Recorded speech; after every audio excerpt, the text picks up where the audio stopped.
Chapter NK 1301, Taking Interest. The female general opened the pack of dry rations, sniffed it, and said, "It seems to have no flavor." "Try it."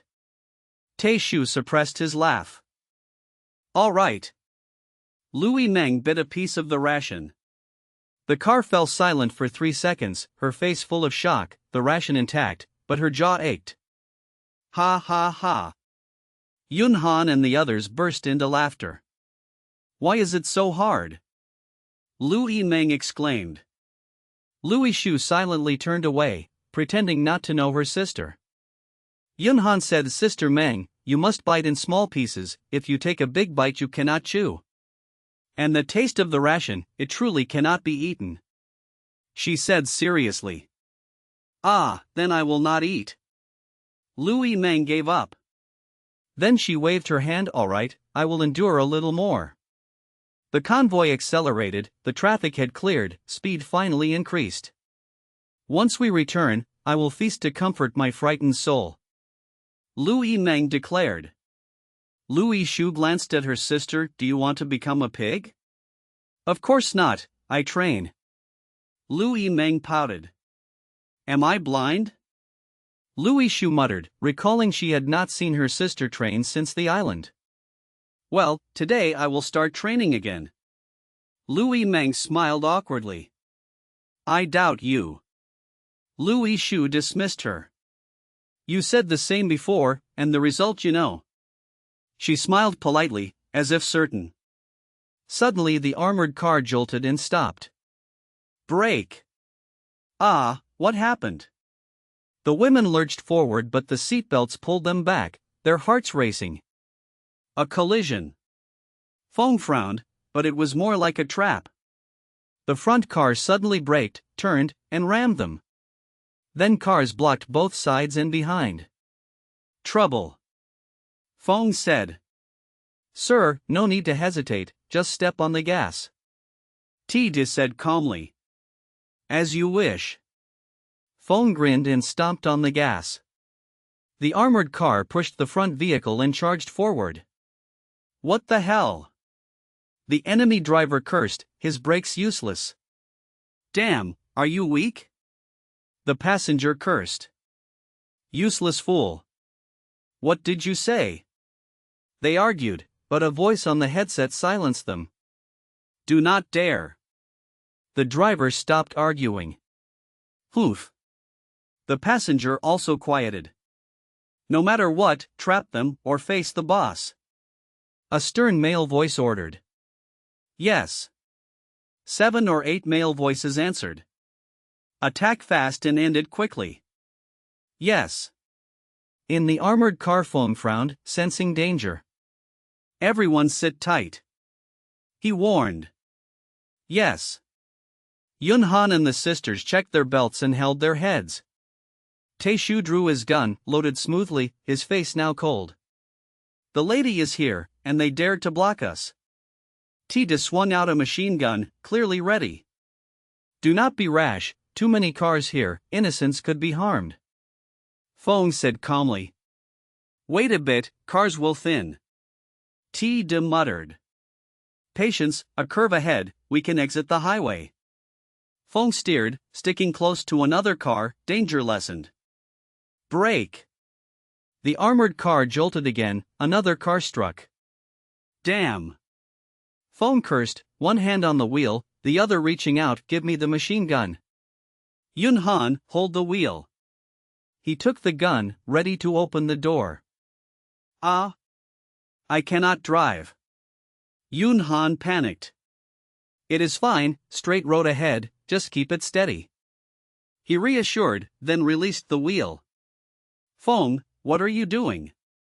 Louis Meng exclaimed. "Collecting interest," Feng answered. He pushed the door, stepped out, under the enemy's shocked gaze, pulled the trigger. Bang bang bang. Bullets like snakes tore through the car beside them, killing driver and passenger instantly. "That is insane." Tide gaped, fiddling with the gun. "So cool." Taishu's eyes shone, wishing to record it.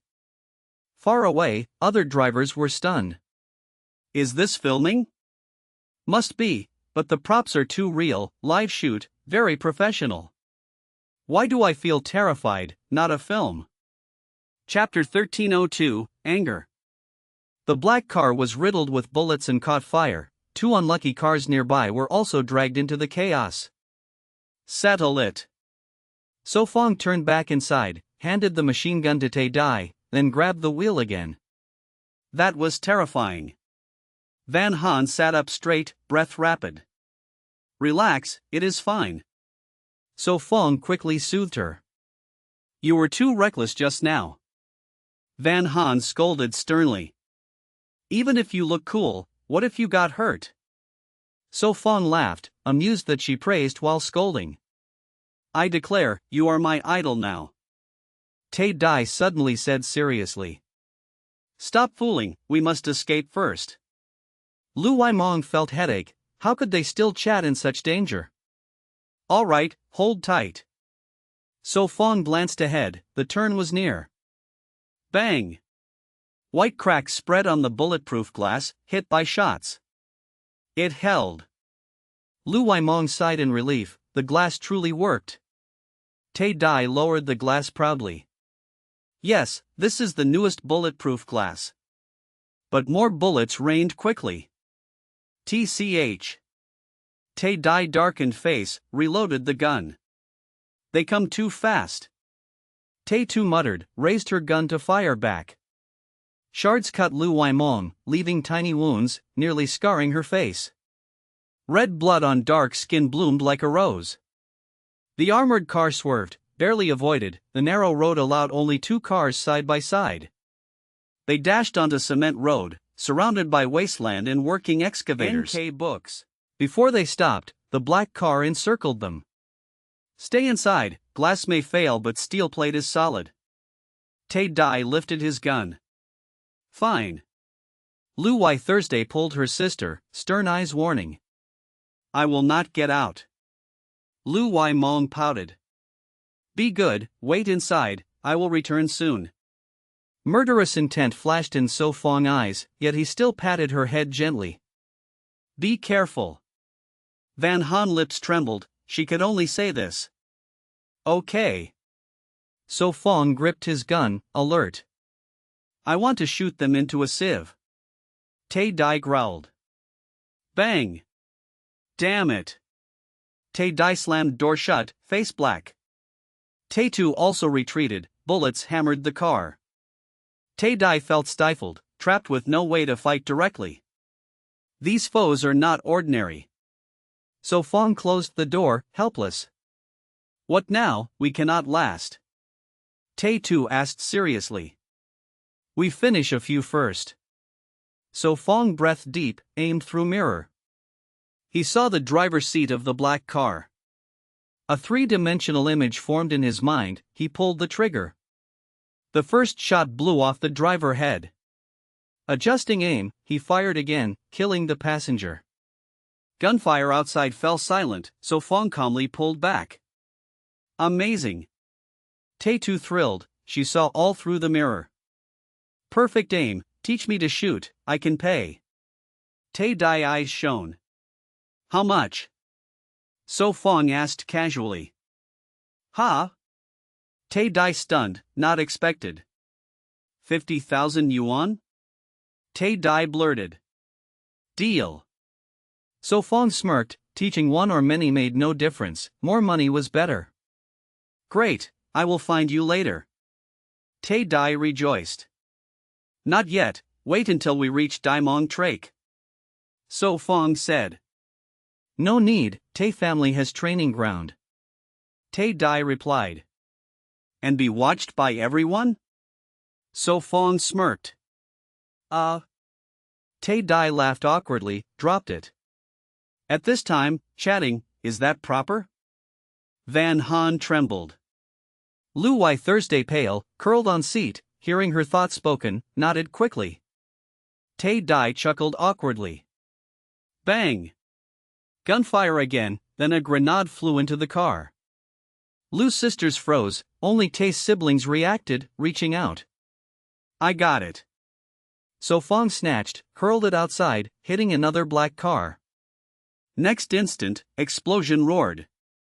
Heat waves surged, all ducked low. Calm, it is fine.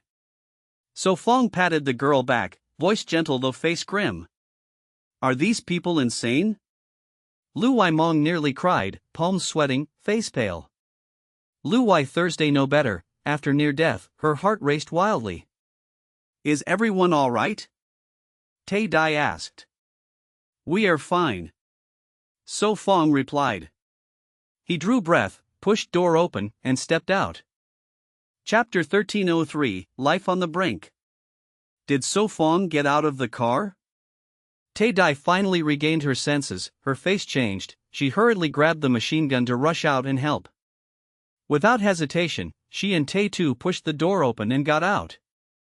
Outside, thick smoke rolled, the black car was blasted by grenades into a fireball, those inside had no chance to survive. One man was not killed by the blast, but by shards piercing his throat. So Fong rolled on the ground, his three-dimensional awareness spread, he rose, aimed, and fired, each movement smooth as if pre-planned. When Tai Dai and Tai Tu arrived, they saw him blasting the third enemy's head, then the fourth, then the fifth. So brutal. Tai Dai exclaimed, then squeezed the trigger, her gun roaring like a dragon, turning the black car into a sieve. The enemies hiding inside cried in agony. So enjoyable, all of you die for me. Tai Dai shouted fiercely.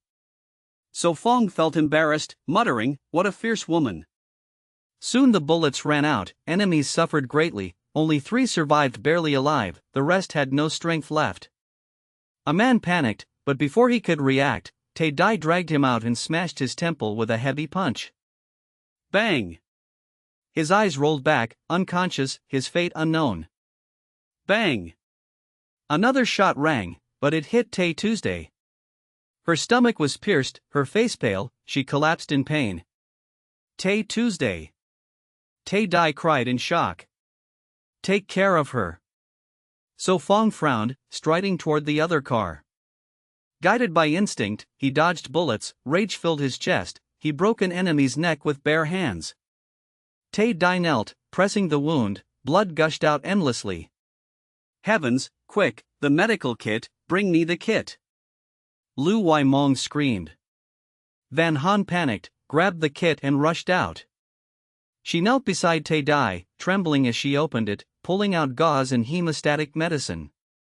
Give me scissors. Tai Dai demanded. Here. Van Han steadied herself, handing them over. Tai Tu gasped, I am fine, just hit in the stomach, I will not die soon. Do not speak, we must stop the bleeding. Tai Dai said low. Lu Wai Thursday took out her phone, hands shaking, I will call emergency. No, call third master, let him send men, we cannot go to a hospital. Tai Dai stopped her. What is the number, she asked. Tai Dai recited a long string. Lu Wai Thursday dialed. Click. The call was cut. Use my phone. Tai Dai gritted her teeth, signaling her phone. How is it? So Fong returned, enemies all dead, blood stains on him but no wounds. Let me. He crouched, searching the kit. Tai Dai moved aside, she knew his skill in medicine, had heard he once performed surgery. So Fong, what do you need? Van Han asked NK softly. Books. Anesthetic. Here. Van Han quickly handed it. Excellent. So Fong praised, preparing the syringe, injecting around the wound. Tai Tu bit her lip, eyes locked on him. Endure a little. He said. I am fine. She forced a smile. Lu Wai Thursday reconnected, Tai Chan Nin's voice came, Tai Dai, what happened? Who are you? His tone lowered. I am Lu Wai Thursday, she stammered. I will speak. Tai Dai grabbed the phone, third master, it is me, Tai Dai. What happened? His voice was grim. Tai Tu got shot. His scream shook even Lu Wai Thursday nearby. Send a helicopter now, she is bleeding heavily. So Fong shouted. How could this happen? Tae Chan Nin's voice was icy. Give me the phone. Van Han said suddenly. Though doubtful, Tae Dai handed it. Van Han took a deep breath, then shouted, Why waste words? Sister Tae too is dying, and you are still hesitating? Silence came from the line. Do not make me scold you again.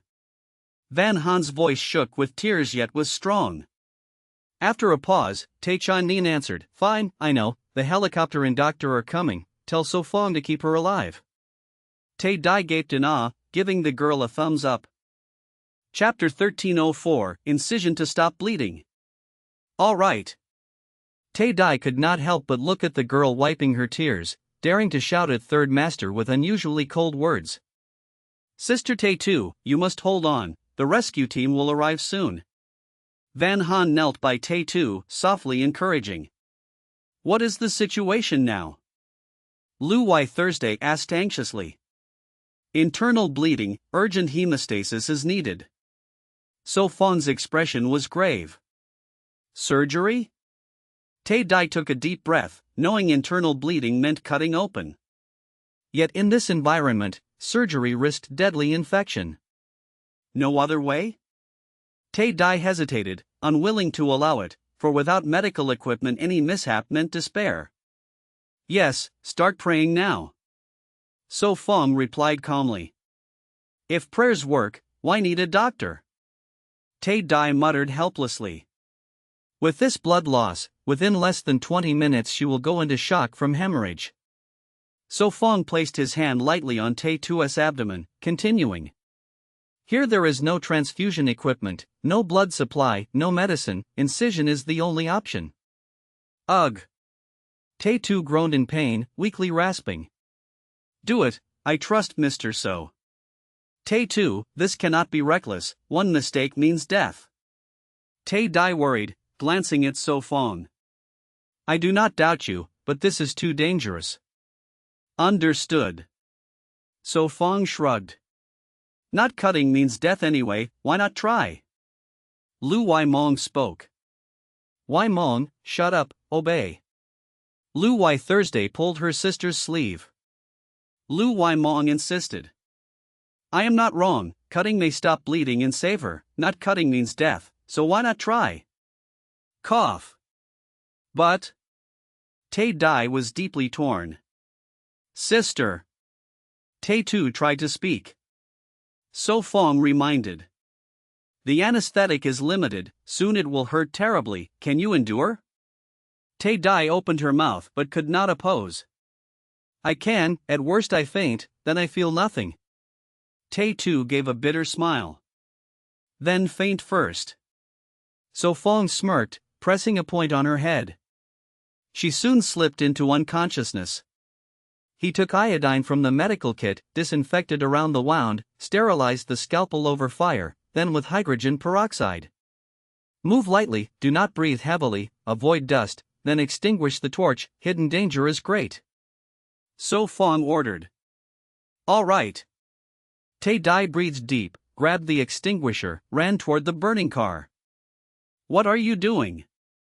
From afar, the site supervisor drove up, his voice shouting ahead. Do not let him approach. So Fong said without looking up. I will. Lu Wai Mong whispered, stepping forward. What are you doing? The supervisor blocked by her asked sternly. He was a man over 40, serious, displeased. Are you filming? Yes, shooting a movie. Lu Wai Mong admitted quickly, avoiding worse trouble. Why here? Why not told? The man barked. I do not know, ask your superior. She pointed up.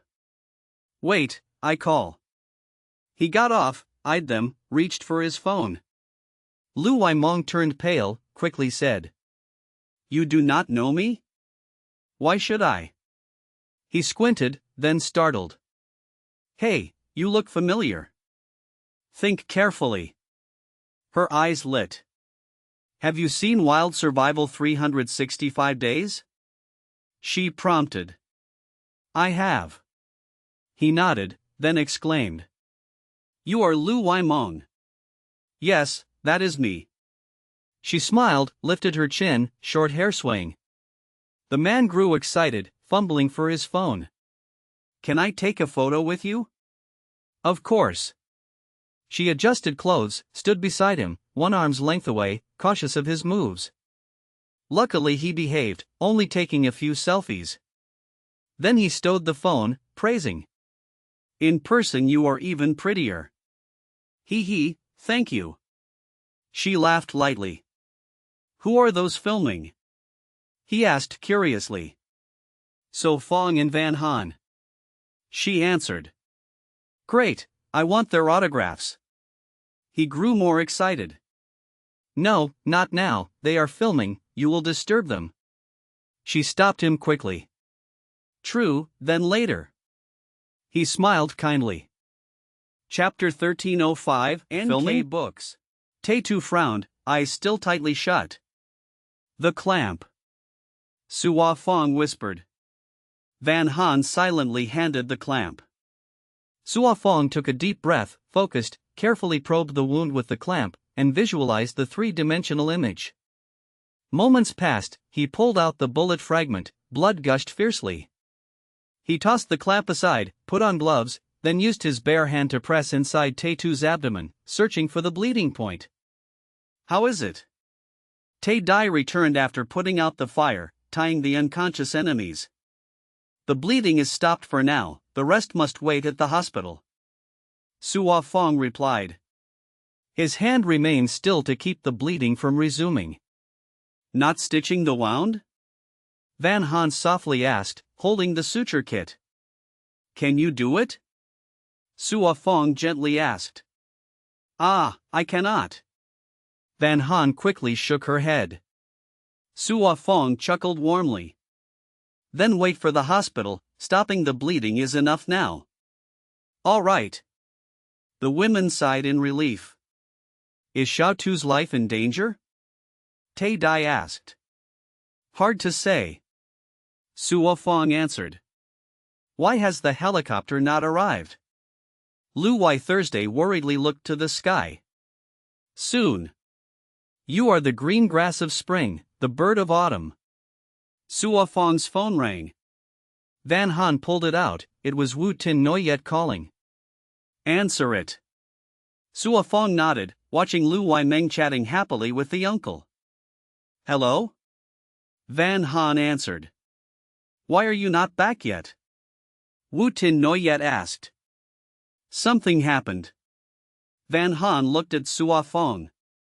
What? Wu Tin Noyet's voice tightened, with Tae Xiao beside her. Another ambush.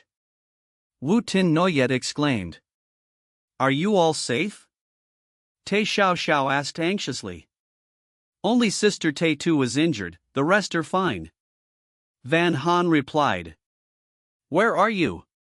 Tae Vai Din's cold voice came. I do not know, we left the highway, at a construction site. Van Han said. All right, after sending Tae-tu to the hospital, return immediately. Sua Fong guessed Tae Vai Din's intent. The line fell silent. Obey. Sua Fong said helplessly. All right. Tae Vai Din finally answered. What is happening? Tae-dai asked, confused. Be careful. Tae Vai Din reminded. Got it. Sua Fong answered softly. After a few more words, the sound of a helicopter grew closer. Wow, even a helicopter!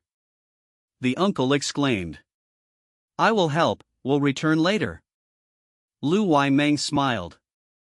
Good, go to your work, call me if needed. The uncle laughed. Yes. Lu Wai Meng ran towards Sua Fong. Where is third master? Tae-dai asked. At the hospital waiting. Someone replied. Be careful. Sua Fong reminded. Yes. For doctors held their breath, shocked by the bare hand hemostasis, looking at Sua Fong with awe. What is the condition? A doctor asked. Internal bleeding, bowel injury, needs surgery. Suo Fong replied. All right, please move on to the stretcher. A doctor said. Suo Fong climbed onto the stretcher. Tae too was lifted beside him into the helicopter. Van Han followed, face full of worry. How many more can the helicopter carry? Tae Dai asked. Enough. He looked at the Lu sisters, then decided not to board. The helicopter took off, heading to Tae family's private hospital. Hope everything is fine. Tae Dai murmured. Seeing corpses and brain matter scattered, Lu Weimeng nearly vomited. Wait for Third Master's men to clean up. Tae Dai said. Good. Lu Weimeng sighed, turning away, finding the uncle easier to look at. Tae Dai chuckled, recalling his younger self from the Lu sisters. He had seen dozens, even hundreds of corpses, long since used to it. On the helicopter, Suo Fong knelt by the stretcher, hand still pressing Tae Too's abdomen. He asked, Is the operating room ready? Ready, the chief also prepared. A doctor replied. Tae Too wore an oxygen mask, brow furrowed.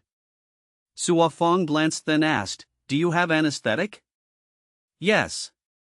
A doctor took it out. Normal dose, administer. Suo Fong said calmly. Now.